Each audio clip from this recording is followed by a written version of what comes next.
3월 21일 오후 우크라이나 전쟁 속보입니다. 마리우폴 함락이 임박했습니다. 이 지도는 3월 20일 미국 전쟁연구소 ISW가 공개한 마리우폴의 전황인데요. 보시다시피 시내 중심까지 러시아군이 진격한 모습입니다. 이제는 마리우폴을 사수한다라기보다 최후의 저항을 이어간다고 보는 편이 맞을 것 같은데요. 우크라이나군이 증원을 시도하고 있으나 마리우폴 북쪽 도시 볼로카바에서 러시아군의 공세를 막기도 버거운 상황입니다. 우크라이나 동부 사령부 역시 루안스크군에게 큰 타격을 입히는 등 크게 활약 중이나 전선을 밀어내지는 못하고 있습니다. 따라서 현재 마리우폴을 지원할 수 있는 우크라이나군은 존재하지 않습니다. 하지만 이런 상황에도 불구하고 마리우폴 수비대는 물러서지 않고 있습니다.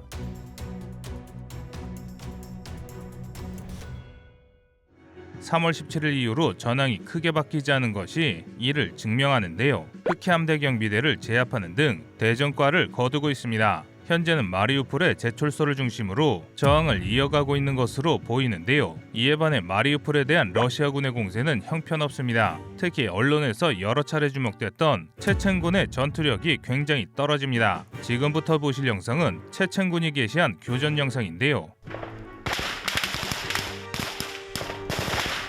보셨다시피 은원패는커녕 화망을 구성할 능력조차 없습니다. 이 하나만으로도 정말 수준이 떨어지는데요. 그런데 사실 이게 당연합니다. 20년 전 체첸에서 러시아군을 압도했던 체첸군 대부분은 전사했거나 체첸을 떠나서 반러 활동을 지속 중이며 지금 투입된 체첸군은 교전 경험이 전무한 체첸의 독재자 카디로프의 사병에 불과합니다. 오히려 진짜 체첸전 참전자들이 우크라이나 편에 가담해 러시아군을 공격하고 있는 중인데요. 러시아가 가장 믿었던 정예가 이 꼴이니 러시아군이 수일 동안 마리우폴을 점령하지 못했던 것도 어찌 보면 당연합니다. 그런데 이는 마리우폴 시민들에게 굉장히 위험합니다. 지금 보시는 장면은 마리우폴에 가해진 토스1A 부라티노의 포격 장면인데요. 전황이 뜻대로 되지 않자 러시아군이 시가지를 향해 열압력탄을 난사한 것입니다. 이에 대해 외신들은 진격에 애를 먹은 러시아군이 시가지를 통째로 지워버리고 있다며 어마어마한 민간인 피해를 우려하고 있습니다. 점령이 어렵자 시가지를 말 그대로 평탄하려 한다는 것이죠. 이에 대해 러시아는 나치로 악명이 높은 아조프 대대를 중심으로 한 마리우폴 수비대가 시민들을 방패로 삼고 있으며 이 때문에 진격에 애를 먹을 뿐 민간인을 공격하지 않고 있다는 궤변을 늘어놓고 있습니다. 얼마 전 붕괴된 마리우폴 극장의 경우에도 아조프 부대가 극장에서 시민들을 방패로 쓰며 방어시설로 사용하다가 전황이 불리해지자 폭발물을 이용해 극장을 무너뜨렸다고 주장하기도 했는데요. 하지만 이는 말이 되지 않습니다. 시민들을 방패로 쓰는 전략이 진짜 러시아군에게 유효했고 아조프 부대가 이를 악용하고 있었다면 시민들이 있는 건물을 절대 폭파하면 안 되는 것이었습니다. 게다가 부서진 드라마 극장의 형상은 폭격에 의해 파괴된 건물의 전형적인 모습입니다. 그리고 앞서 말씀드렸듯이 러시아군이 이미 열압력탄을 마리우폴에 난사 중입니다. 이는 누가 봐도 러시아가 범인인 상황인데요. 하지만 이런 상황에도 불구하고 러시아는 거짓 선전을 이어가며 마리우폴의 주춧돌 하나까지 무너뜨릴 기세로 포격과 공습을 이어가고 있습니다. 따라서 마리우폴의 수비대가 아무리 용감하다 하더라도 2-3일 안에 마리우폴이 함락될 가능성이 굉장히 높습니다. 그런데 러시아가 마리우폴을 함락하더라도 그 승리를 즐길 수는 없을 것 같습니다. 헤르손주를 포함한 남부 전역에서 대대적인 반러 시위가 진행 중이며 우크라이나군이 대반격을 통해 헤르손으로 진격 중이기 때문인데요. 전황에 이변이 없다면 헤르손을 함락한 우크라이나군이 남부 전역을 해방할 수 있을 것으로 보입니다. 이에 대한 상세한 소식은 저녁 속보에서 전해드리겠습니다. 이상 거리투브였습니다.